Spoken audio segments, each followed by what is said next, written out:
Всім привіт, друзі! Сьогодні будемо робити сировялену ковбасу, яку я для себе називаю сировял коньячний.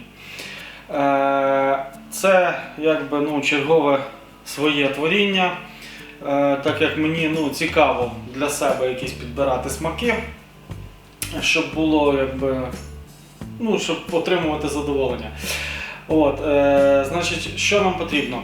Нам потрібно свинина. Звичайна лопатка, будемо казати, нежирна свинина. Нежирна свинина 50% від загальної ваги. Яловичина також нежирна, знежилована, чистенька, красива м'якоть. 25%. І 25% це в мене грудинка. Вона підмерзла так добряче. Поки ми будемо робити фарш, вона якраз відійде. Про просолку м'яса я розказував в одному із відео. Зараз з'явиться в куточку. Значить, просолюємо 28 грамів на 1 кг ваги нітритної солі. Значить, м'ясо ми просолюємо нітритною сіллю. Це я просолював сіллю морською. Звичайною морською сіллю. Так як тут нітриту натрія нема що робити, тут в основному переважно сало, а нітрит натрія з салом, з жиром не буде ніяк взаємодіяти, тому немає сенсу. Можна звичайною кухонною сіллю, це вже що у вас буде вдома, те зробите. І так, грудинка в мене порізана на кубики, плюс-мінус 5 мм сторона. Цю сировину ми зараз перекручуємо на м'ясорубці, на самій мілкій, яка у нас є решітка. Поїхали.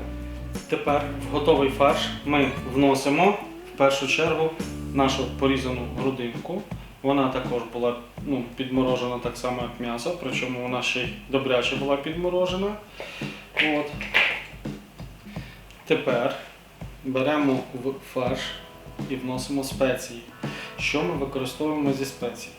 На 1 кг м'яса ми беремо 2 г цукру, 2 г коріандру, також, 1 г коріандру, 2 г молотого грецького мускатного горіха. Перець чорний і перець духмяний по 1 грамові.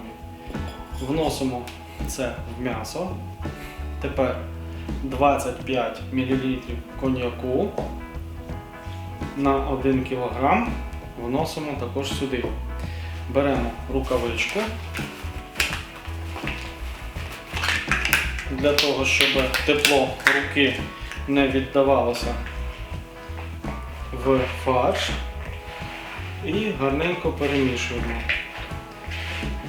Коньяк в даному випадку зразу вбиває 2 зайців. Перший це додає смаку і такого оригінального аромату в поки що фарш, а згодом і в ковбасу. А друге це те, що наш коньяк вбиває все, що є, якісь мікроби, бактерії в наших спеціях. Тому що спеції, ви ж не знаєте, як вони сушилися, звідки вони їхали, де вони були. Тому таким чином ми себе застерігаємо від зайвих бід. А так як ковбаса сировялина, тут в першу чергу дуже варто вносити чисті продукти чистими руками, в чистій, гарно вимитій посудині, для того, щоб жодних зайвих бактерій не потрапило і щоб наша ковбаса завялилась, а не згнила. Фарш вимішуємо орієнтовно 5-7 хвилин, після чого залишаємо його в холодильнику годинки на 2-3, для того, щоб фарш гарненько обмінявся зі спеціями, смаками. І вже після того, як настоїться м'ясо, наб'ємо шприц і будемо робити, формувати ковбаски.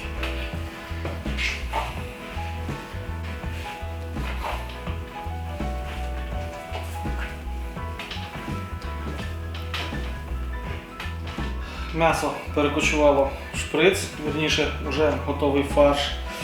Дивіться, набивати будемо сьогодні ковбаски в таку оболонку. Це діаметр 45 мм. Оболонка називається iCell, це полімерна оболонка. У мене просто залишився трошки більше метру, тому буду набивати в неї, власне, от і все. Плюс вона підходить прекрасно під наші цілі, тому якби ось так. Загалом, якби я вважаю, із оболонок штучних найкращою для таких речей це, для домашнього використання, це колагенова. Чому? Тому що всі огріхи практично вона може скрити. Що це значить? Це значить, що коли ми набиваємо, у нас десь повітряний пухирець, а він тут буде обов'язково. Чому? Банально тому, що ми не в заводських умовах, у нас немає обладнання спеціального, яке під вакуумом це все набиває. Тому якби можна взяти і проколоти, я вже в багатьох відео показував, як це робиться, і випустити повітря. Ця оболонка таке не дозволить. Цю оболонку ми набиваємо максимально щільно,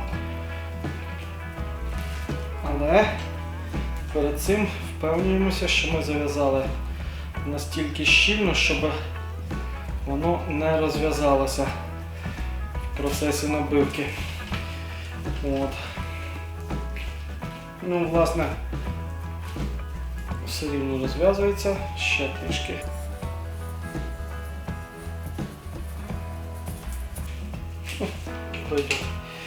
І набиваємо максимально щільно, якщо ви будете таку ж оболонку використовувати. Можна оболонку брати натуральну, без різниці, якої тварини це будуть кишки. Просто берете діаметр, щоб був 40-50, можна навіть і 60. Просто чим більший діаметр, тим довше буде вялитись ковбаса. Але нам потрібно ще й розуміти, який ми діаметр на виході хочемо хоча б орієнтовно мати. Тому що 45-ка десь зійде до 35-38 мм. Це будуть досить такі, я би сказав, тонкі для сировяла. Мені так подобається, я так роблю.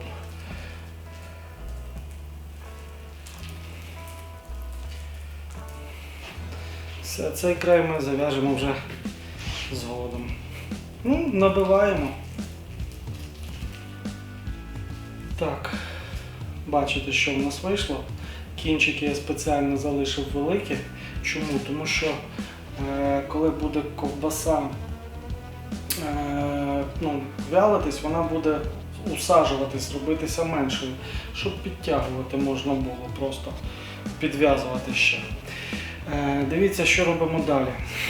Далі ми зважуємо зараз кожен батон, пишемо на ньому вагу. Після чого я буду записувати просто в блокнот. Сюди пронумерую 1, 2, 3, 4 і в блокноті запишу, скільки котра важить. Після чого я орієнтовно на добу вивішую, ось тут в мене є гачечки, для того, щоб ковбаска повисіла. Вона, по-перше, почнеться взаємодія і нітритної солі, бо нітритна сіль найкраще себе проявляє в теплі. Після чого ми, тобто стане такий червоніший колір буде, бо зараз ви самі бачите, він такий коричнуватий ніби. Після чого ми будемо вішати ковбаску через добу. в холодильник. У мене він замість сировяльної камери. В кого є сировяльна камера, будь ласка, а в кого приватний будинок, є якісь приміщення, де можна просто повісити, де температура 12-14 градусів і повітря гуляє, не стоїть, вішайте туди. Я ж буду в холодильник, в мене в дверях приблизно 11-12 градусів і вологість 75-85%. Тому в мене в холодильнику, у вас обирайте, де є можливість, там вішайте. Зустрінемося тоді, коли ковбаса втратить приблизно 30-35% ваги. Друзі, пройшло цілих 55 днів, майже 2 місяці, і наша ковбаса готова. Давайте будемо пробувати. Ось, як ви бачите, у мене на кожному був ярличок з вагою початковою і з вагою, відповідно, яка повинна бути в кінці. Приблизно воно так і вийшло. Давайте подивимося. Ого, краса, краса, краса.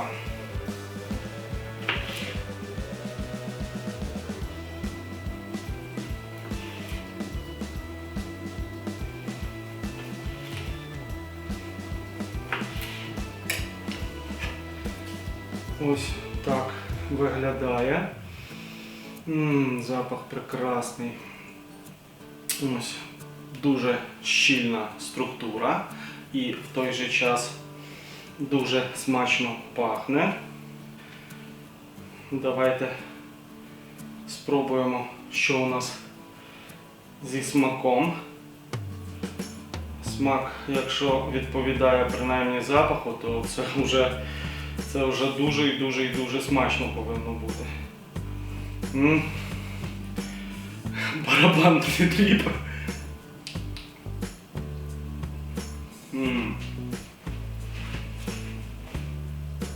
Десь я вже схоже пробував.